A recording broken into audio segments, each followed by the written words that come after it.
Hello दोस्तों, आज जो मैं आपको कहानी सुनाने जा रही हूँ ये कहानी है जादुई केक के बारिश की। तो चलिए दोस्तों देखते हैं जादुई केक के बारिश की कहानी।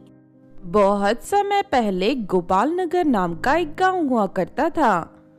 उस गांव के सभी लोग बहुत ही गरीब थे।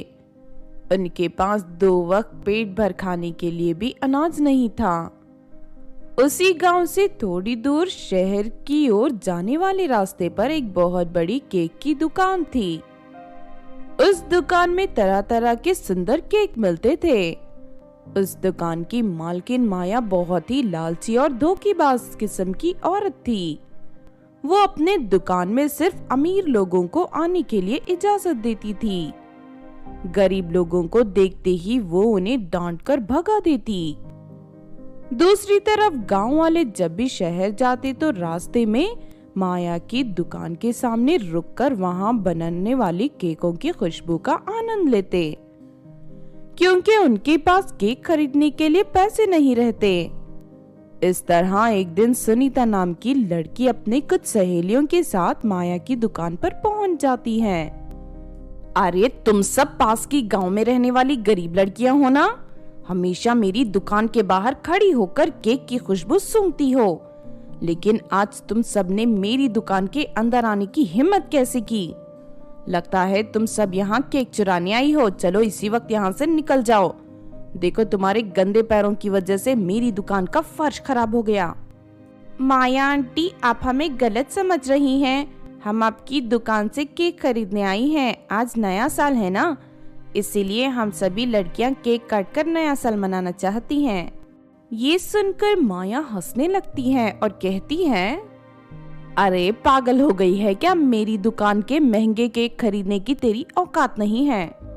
आप ऐसा क्यों कह रही हैं आंटी? ये लीजिए पैसे। इतना कहकर सुनीता माया के हाथों में पैसों से भरी एक पोटली रख देती है। उसमें ढेर सारे चिल्लर रखे थे। अरे ये तो चिल्लर पैसे हैं। आंटी जी, आप हमें कोई छोटा सा ही केक दे दीजिए, हम सब उसे लेकर खुशी खुशी यहाँ से चले जाएंगे। माया वो सारे पैसे अपनी दुकान के गल्ले में रखकर अंदर केक लेने चली जाती है। थोड़ी देर के बाद माया उन लड़कियों को एक जला हुआ केक पकड़ा देती है। अरे आंटी, ये केक तो पूरी तरह जला हुआ है। तुमने जो चिल्लर दिए थे ना, उतने में ये जला हुआ केक ही आएगा। चलो तुम लोगों ने मेरा बहुत समय खराब कर दिया, अब निकलो यहाँ से। नहीं नहीं माया आंटी, आप हमारे साथ धोखाबाजी कर रही हैं। हमें आपका ये जला हुआ केक नहीं चाहिए। चलिए हमें हमारे पैसे वापस करिए। ए लड़की, तू ज्यादा होशियार मत बन। मैं लिए हुए पैसे कभी किसी को वापस नहीं करती। तू अपनी सहेलियों को लेकर यहाँ से भाग जा, वरना मैं अपनी सैंडल उतारकर तुम सबकी धुलाई करूंगी। इस तरह माया सभी लड़कियों को डांटकर वहां से भगा देती है। वो बेचारी गरीब लड़कियां दुखी होकर रोते हुए वहां से चली जाती है। माया की दुकान के पीछे वाले जंगल में जादूगरनी रहती थी। वो जादूगरनी सब देख लेती है। उसे माया की इस हरकत पर बहुत गुस्सा आता है। ये माया की बच्ची हमेशा गरीब लोगों को परेशान करती रहती है। आज इसे सबक सिखाना ही पड़ेगा। इतना कहकर जादूगरनी माया की दुकान के सामने खड़ी हो जाती है और अपनी जादुई छड़ी घुमाकर मंत्र पढ़ने लगती है। अरे तू कौन है और मेरे केक चुराने की तेरी हिम्मत कैसे हुई? ठहर जा, अभी बताती हूँ तुझे। जादूगरनी के सामने माया एक डंडा उठाकर जादूगरनी को मारने के लिए आगे बढ़ती है, लेकिन तभी जादूगरनी अपनी शक्ति से उसके हाथ पैर बांध देती है। तूने गरीब लोगों को बहुत तंग किया है, इसीलिए आज मैं तुझे सजा देने आई हूँ। इतना कहकर जादूगरनी अपने थैले से एक सुनहरी राख निकालकर सभी केकों के ऊपर डाल देती है। अब ये सभी केक जादुई बन गए हैं। जो भी इन्हें खाएगा उसे ढेर सारे सोने के सिक्के मिलेंगे।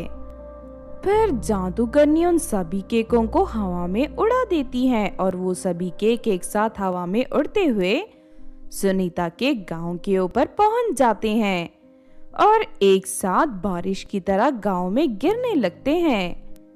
ये देख गांव की सभी लड़कियां खुश हो जाती हैं। अरे वो देखो, आसमान से केक की बारिश हो रही है। ये तो बहुत ही अद्भुत चमत्कार है। चलो जल्दी से सभी केकों को पकड़ लेते हैं। इस तरह गांव की सभी लड़कियां दौड़कर आसमान से गिरते हुए सभी केकों को पकड़ लेती हैं और मजे से उन्हें खाने लगती हैं। तभी उन केकों के अंदर उन्हें ढेर सारे सोने के सिक्के मिलते हैं। ये देख उन लड़कियों की खुशी का ठिकाना नहीं रहता।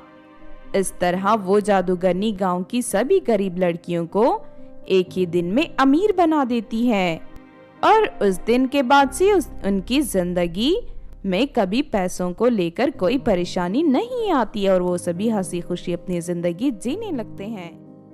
तो आपने देखा दोस्तों जादुई केक के बारिश की कहानी। इस कहानी से हमें ये सीख मिलती है कि हमें कभी भी किसी गरीब का मजाक नहीं उड़ाना चाहिए, बल्कि हमें गरीब और लाचार लोगों की मदद करनी चाहिए। अगर ये कहानी आपको अच्छी लगी हो तो जरूर लाइक करें और हमारे चैनल सोना टीवी को सब्सक्राइब भी कर लें। और हाँ दोस्तों, हमें कमेंट करके जरूर बताना कि आपको कहानी कैसी लगी।